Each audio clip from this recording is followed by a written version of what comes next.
శ్రీ క్రోధినామ సంవత్సర ఉగాది కర్కట రాశి ఫలితాలు చూద్దాం.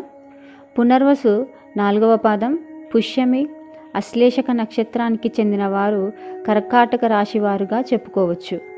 ఆదాయం 14, వ్యయం 2, రాజ్యపూజ్యం 6, అవమానం 6గా ఉంది.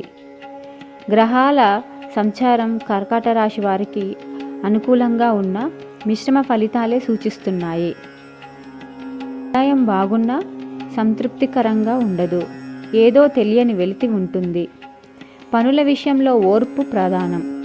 ఓర్పుతో ప్రయత్నాలు చేస్తుంటే ఆశించిన ఫలితాలు అందుతాయి. శుభకార్యాన్ని చాలా ఘనంగా చేస్తారు. బంధువులతో సంబంధాలు బలపడతాయి. సంస్థల స్థాపనలకు అనుకూల కాలం. స్థిరాస్తి కొనుగోలు చేసే సూచనలు కనిపిస్తున్నాయి. ఏ విషయంలో అయినా మధ్యవర్తులతో జాగ్రత్త. మీ సంతానానికి ఉన్నత విద్య అవకాశం లభిస్తుంది. తరచూ ఆరోగ్య సమస్యలు వచ్చే అవకాశం ఉంది. వైద్య పరీక్షలు చేయించుకోవటంలో అలక్ష్యం చేయరాదు. శుభకార్యాల్లో పాల్గొంటారు. మీరు ఇచ్చే సిఫార్సుతో ఒకరికి సదవకాశం లభిస్తుంది. వృత్తి ఉద్యోగ బాధ్యతలను సమర్థవంతంగా నిర్వహిస్తారు.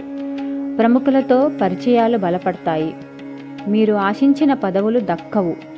ఉపాధ్యాయులకు, విద్యార్థులకు కష్టకాలం అని చెప్పుకోవచ్చు. నిరుద్యోగులకు ఉద్యోగ యోగం సూచిస్తుంది. నూతన వ్యాపారులకు మంచి సమయం. ఉమ్మడి వ్యాపారాలకు కూడా కలిసి వస్తాయి. వ్యవసాయ రంగాల వారికి అంతా బాగా లేదు.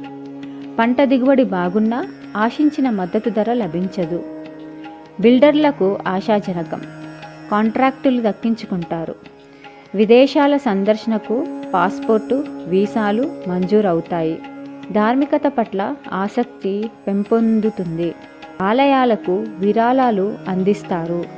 పుణ్యక్షేత్రాల సందర్శనలు ఉల్లాసాన్నిస్తాయి.